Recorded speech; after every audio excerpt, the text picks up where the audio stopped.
BJP ಸಚಿವರು ಮಧ್ಯಪ್ರದೇಶದವರು ಉಗ್ರರ ಸಹೋದರಿ ಅಂತ ಮಾತಾಡಿದ್ದಾರೆ ಮುಸ್ಲಿಂ ಅನ್ನೋ ಕಾರಣಕ್ಕೆ. ಈ ತರ ಬಿಜೆಪಿಯವರ ಮನಸ್ಥಿತಿ. ಈಗ ನಾವು ಬೆಳಗಾಂನಲ್ಲಿ ಅವರು ಬೆಳಗಾಮಿನ ಸೊಸೆ, ಬೆಳಗಾಂ ಜಿಲ್ಲೆ ಅವರ ಯಜಮಾನರು ಬೆಳಗಾಂನಿದ್ದರು. ಈಗಾಗಲೇ ಅವರು ಬೆಳಗಾಂ SP ಅವರು ನಿನ್ನೆ ಹೇಳಿಕೆಯನ್ನು ಕೂಡ ಕೊಟ್ಟಿದ್ದಾರೆ, ತಾವು ಗಮನಿಸಿರ್ಬೋದು.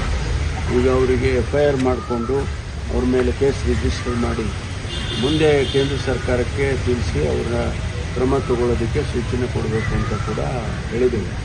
ಅದನ್ನು ಅವರು ಮಾಡ್ತಾರೆ.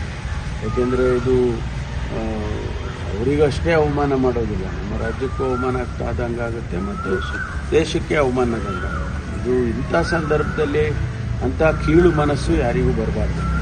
ಅದು ಇಟ್ ಇಸ್ ನಾಟ್ ಜಸ್ಟಿಫೈಬಲ್, ಅದು ಮಾಡೋಕ್ಕಾಗೋದು.